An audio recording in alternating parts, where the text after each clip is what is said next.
Hello, everyone, and welcome back to DSP versus the Internet, episode 81. We have now completed all of the Ultra member submissions, and it's time to head into the submissions tier, which is people who are of a lower level of membership, so it's a lot cheaper, but they're put into a randomized playlist. We have no clue what we're about to watch because it's all random order, all right? So everyone has an equal chance to be watched, but I guess we'll see as we continue here. But before we get to that, if you become a super member of this channel, you do have the option to submit a question for Q&A during the show. This does not happen regularly, to be clear, but it actually did happen today.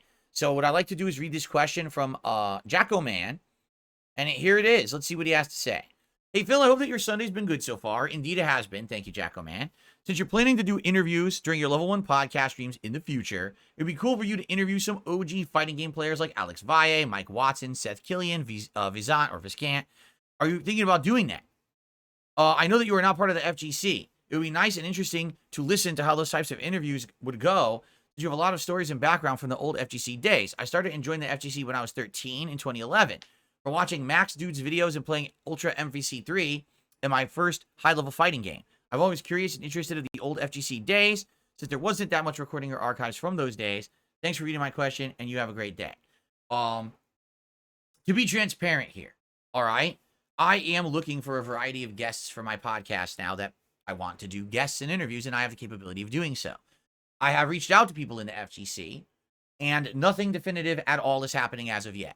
All right? Once I have definitive answers and or good news or bad news or whatever, I will let you know. But that is one of the things that I've done is I've tried to reach out to various parties. Now, to make matters clear here, there are certain parties who would never consider doing an interview with me regardless because they just don't like me.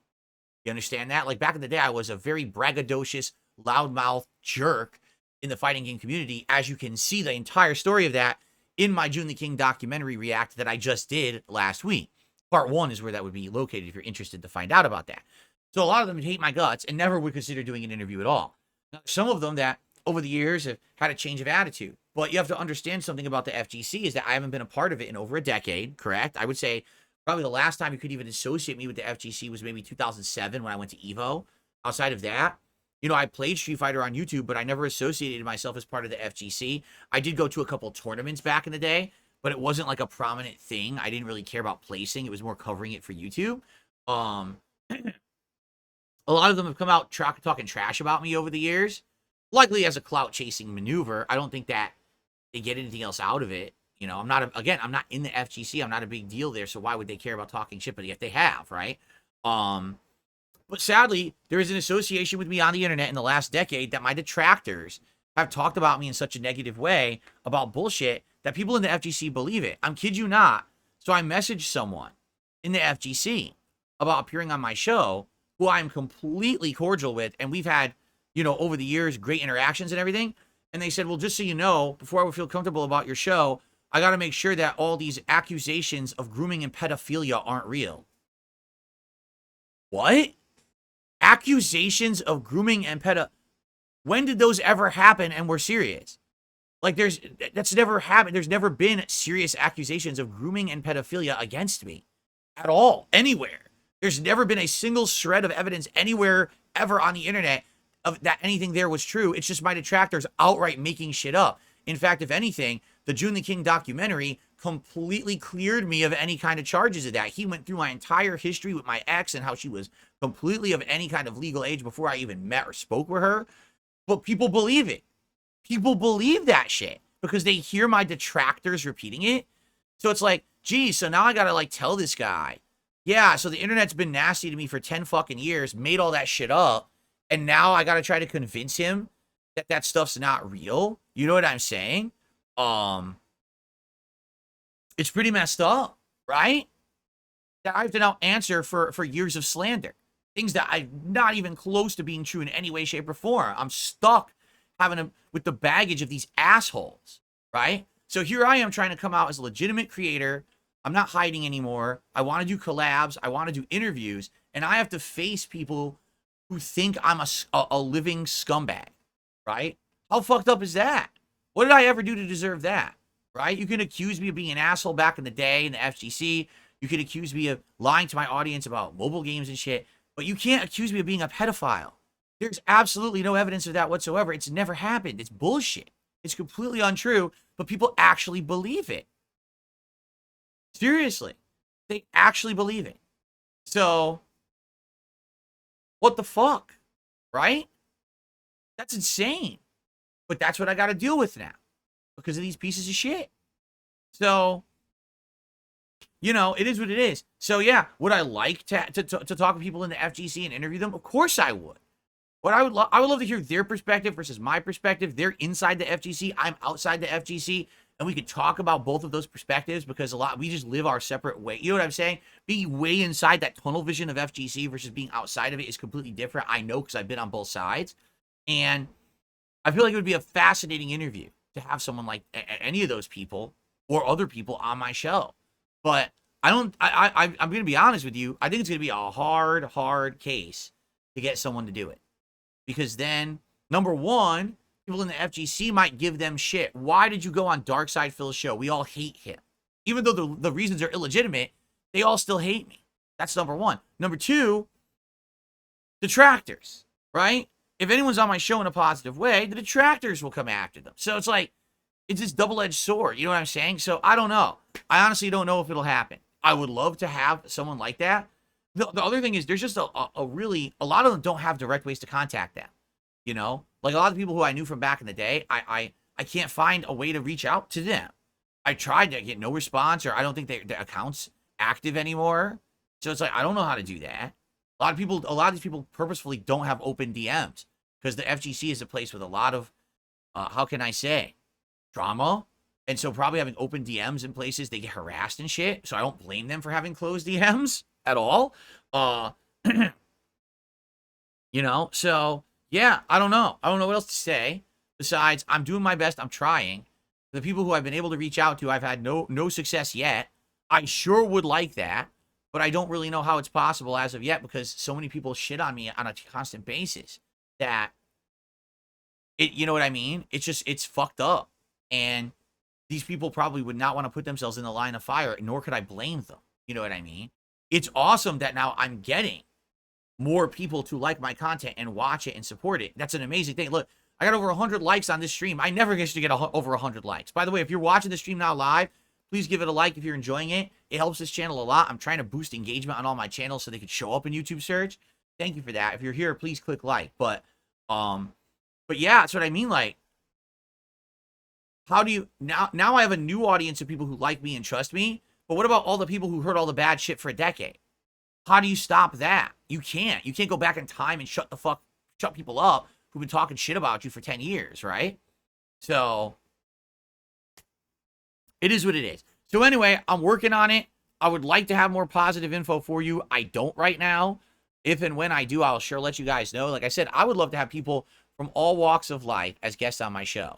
We're not just talking YouTube drama and shit. I want people from the FGC. I want people from all game developers. How cool would that be to get a game developer on the show? Talk about game development and what it's like right now for them, right? And other things too. Like, I think it would be really neat, but it's going to be interesting. That's for sure. I'll let you know when I find out. Okay? All right. Thank you for that. And by the way, I have received a $1 tip. Someone trying to cause drama talking about Mr. Beast. I don't care. All right. Let's continue. So now we're going to go into the randomized clips here from submissions to your people. Here we go. This video is made possible by Skillshare. The first 1,000 people who follow the link down in my description will get 30% off. Is this too loud? Because this is pretty loud on my TV, so I want to be sure it's not too loud for you guys. Of an annual subscription to Skillshare Premium. Geographically, the United States has to be one of the most beautiful countries in the world. From the Grand Canyon to the Rocky Mountains to the beaches on 2 of the world's oceans and beyond.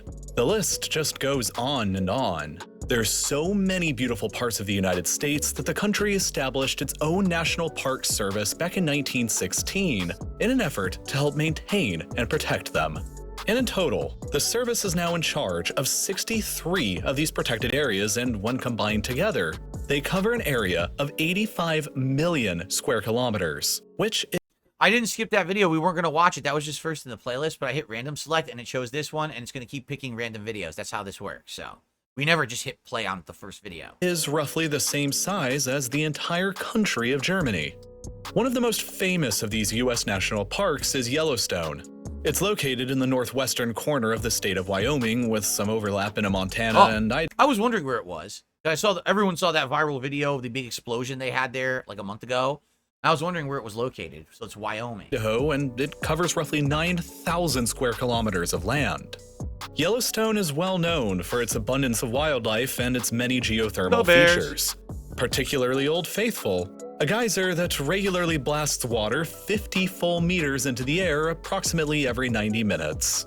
Over 4 million people visit the park to take in all of these sights every year, but Yellowstone is harboring a dangerous secret. It's located just atop a slowly ticking time bomb. The largest supervolcano, not only on the North American continent, but also anywhere on the planet right now. And it has a bit of a troubled past. You see, the Yellowstone caldera that we know today was actually formed by several titanic volcanic eruptions that took place a long, long time ago. One of them took place 2.1 million years ago. Another that took place 1.3 million years ago. And the most recent taking place approximately 664,000 years ago. Still pretty long ago. Before Homo sapiens. But if you take a look at the time periods, right?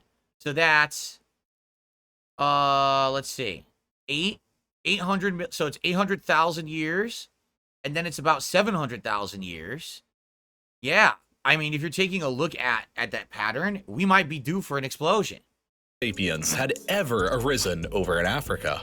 The last of those, that surrounds the Yellowstone Lake, ended up ejecting so much material during the blast that it left a 55 by 80 kilometer depression in the ground that we now know today as the current Yellowstone caldera.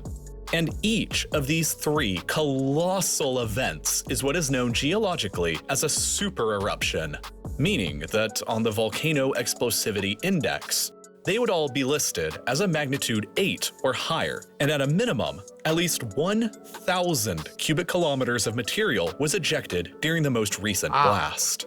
Which is, well, insane to comprehend, because that would basically be enough volcanic ash, lava, and other material to bury the entire state of Texas 1.5 meters deep.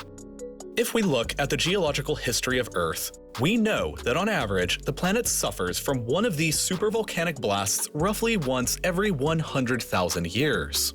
The most recent such occurrence was the New Zealand Lake Taupo volcano, which blew up approximately 26,500 years ago. But by looking at the history of the Yellowstone eruptions specifically, a disturbing pattern begins to look like it's emerging. The second most recent explosion took place about 800,000 years. That's what I just did. I just did the math, and it says if you do the math, it looks like it may be soon. This thing's gonna explode, right? Huh. After the third most recent, while the most recent one happened about 636,000 years after that one. And as mentioned previously, this most recent event happened 664,000 years ago, which is 28,000 years longer than the time between these two most recent explosions. This is one of the biggest reasons why Yellowstone in particular often receives so much attention in the global press. However, experts and scientists have repeatedly assured the public that an eruption at Yellowstone anytime in the near future is exceedingly unlikely, and the volcano's current status is dormant. Based on over 30 years worth of research, the evidence gathered suggests that while, yeah, it's theoretically possible, a mega eruption isn't likely to happen anytime within the next 10,000 years. But man, it would make for the plot of a great disaster movie. A nice summer blockbuster, the end of North America, as a giant explosion destroys everything, right? Keep in mind that on the geologic timeline, it took roughly 800,000 years between event number 3 and event 2, which is 136,000 years longer than we've gone now since event 1. But that's not really any fun. If Yellowstone defied all of the odds and blew up today anyway, how bad would it actually be? Let's do some speculation. The whole Yellowstone volcanic system itself is huge. That's great. That's not any fun. Let's pretend like it blows up now and kills everyone. Let's do it. Yeah. Come on. It's way bigger than you probably think it is. For example, the magma chamber that lies underneath the national park today is estimated to be a single connected chamber that is 60 kilometers long, 29 kilometers wide, I don't care and about the 8 science of it. I wanna know what's kilometers gonna happen. deep, and holds flung as There you go. high as 24 kilometers up into the stratosphere. Shortly afterwards, the lava flows themselves would engulf the surrounding area, and anywhere inside a range of 65 kilometers from the epicenter would be in danger of becoming literally buried in lava, which is basically the entire territory of the national park itself. Damn. Beyond this immediate danger of burning, the blast would eject 1,000 cubic kilometers of material up into the sky, creating a type of umbrella cloud expanding evenly in all directions and darkening the skies over most of the North American continent. This cloud would rain down toxic volcanic ash across the entire mainland United States. Wyoming, Idaho, Colorado, Montana, and Utah will, however, experience the most significant devastation and will probably be almost completely buried with up to a meter thick of hot volcanic ash. Wow. Now he said what? 18,000 years? He said probably between 10 to 18,000 years. I mean, who even knows if humans will be around in another 10,000 years? But man, you gotta hope someone does something about this instead of just sitting around with their thumb up their butt, acting like, ah, it's no big deal, right? Hot volcanic ass. All right. Well, I think we've seen enough of the video, honestly. Basically, we'd be fucked. The whole North America would be fucked. Everything would be fucked. No flights, nothing. Everything would go, yeah, the whole world would be basically fucked. But the thing is, this is what people don't understand. This has happened before, it'll happen again. It's a reset. The planet does this. It goes through periods where it's, has all this issue, periods where it's dormant. We're just in a dormant period right now, and we're getting closer to the periods where the things are going to go crazy. We, as humans, if we want to continue to exist and live, we have to plan for this. Not just pretend like everything's fine, everything's peaceful. We have to have people planning and working on a plan to save humanity when this shit happens. Will anyone do that? I mean, we had no one planning on, for COVID. COVID happened, and it just, oh, hell in a handbasket. Everyone, you're fucking fend for yourselves, right? Gee, thanks. So I have no confidence that they have any plan for this either. You know what I'm saying? All right, let's continue. Jeremy Fragrance has gone completely off the rails, and I am obsessed with him. I don't know. Who the fuck is Jeremy Fragrance? Someone's name is actually Jeremy Fragrance? Who would even want to be called Jeremy Fragrance? What a stupid name. How we live in a world where a fragrance influencer is the funniest person alive, and it's completely unintentional. But lately, his videos have been like on a different level. Jeremy Fragrance is like an alien who studied German DJs, and just, if you don't know Jeremy Fragrance, let me make you a quick little compilation edit of him right now. And you know what I just did 5 minutes ago? I stimulated my penis. Not that I came, but I want to tongue kiss a sexy woman right now. Oh, I could just lick this whole thing. I also like to fuck 500 girls per day. Well, actually, I don't. I'm a YouTuber from Germany. Oh man, she had a bigger ass than myself. Obviously, I'm a man, but I don't have a big ass, but I have a muscular ass. Let's watch some of the videos that he's been posting recently, because they kill me. I've never heard about Jeremy Fragrance before. This is a new one for me. Jeremy Fragrance. What the heck? The smell of a sheep. A sheep. The smell of sheep. Smells like sheep. The smell of a sheep. Is this a sheep? I don't know, man. Is this a sheep? He doesn't know? He doesn't know. No, it's a fucking... It's a hippopotamus, you genius. It didn't have a smell, but the bonfire has a nice smell of burnt wood, guys. He sniffed a sheep and then said a bonfire smells like a bonfire. Get it together. Oh my god, I'm giggling way too much. That's a trend he's been doing where instead of smelling fragrances, he's just been smelling shit. Like this one right here. Quick? Cacao. Nestle Quick. Let's smell it. Oh yeah, baby. Oh yeah. He turned into Austin Butler there. Oh yeah. Oh yeah. Get COVID. Oh man, this smells like the best protein shake you can think of, with a chocolate note, with some added ice cream sexiness. The chocolate mix has a note of chocolate. I think the guy's pretty entertaining. He's funny. And you can tell he's he's hamming it up on purpose, right? I mean, I don't understand the whole idea of TikTok influencers and shit. I would never get into that. But it's like a funny account. The guy just does silly shit. He's sniffing random things and talking stupid about dumb shit. Right? Well, that was good for 2 minutes of entertainment, but I think I'm ready to move on to the next video. Actually, we have to split the part very soon. Let's see if we can cram in another 1 to 2 before we do that. The coolest feature in Gears of War is definitely the active reload. Here's how it works. I like the Every active time reload. you reload your gun, you're invited to play a tiny minigame.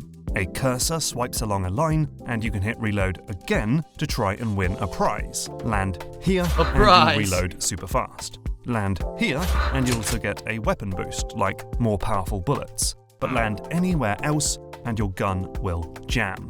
It's a great feature, adding tension, skill, and flourish to one of the most basic actions in shooters.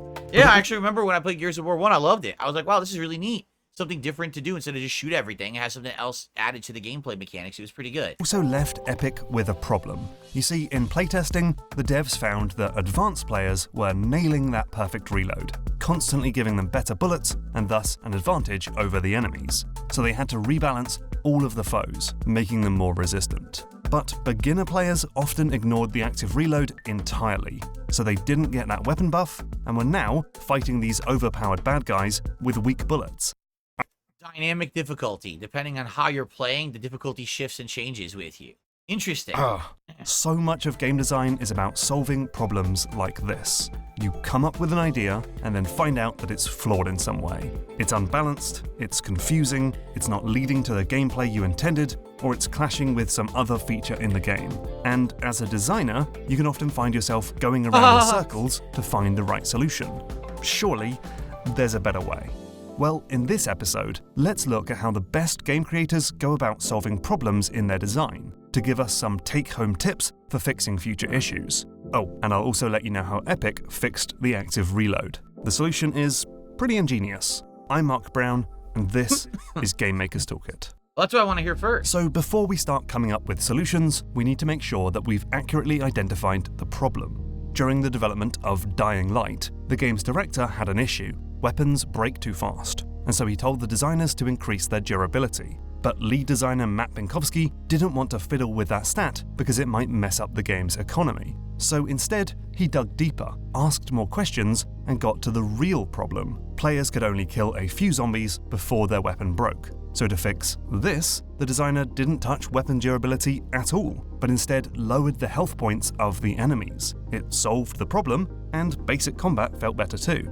Binkowski suggests designers step back and figure out the root cause of the problem before trying to solve the issue that's been reported. We also need to make sure that everyone is on the same page about the problem. Just before Astroneer left early access, the designers wanted to improve the game's crafting system, but had very different ideas about the issue. One designer thought it was too simple, and so wanted to add more machines and resource chains. Another actually thought it was already too complicated, with fiddly, unintuitive processes. This naturally led to disagreements, but it was only when they stepped back and really broke the problem down that they Herman says, I think the solution for God of War is under Solve It Elsewhere, looking at the thumbnail. Well, this is, no, that's Last of Us.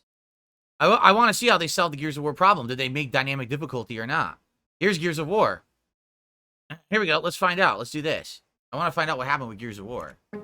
Approach 7. Study player behavior. Okay, let's finally get back to that Gears of War story. Good, that's what I want to find out. So remember, Epic had to boost the health points of enemies because advanced players kept doing perfect reloads and getting a damage boost. But this screwed over beginner players, who ignored the system entirely and were now getting wiped out by these amped up bad guys. But Epic noticed another difference between these two player types.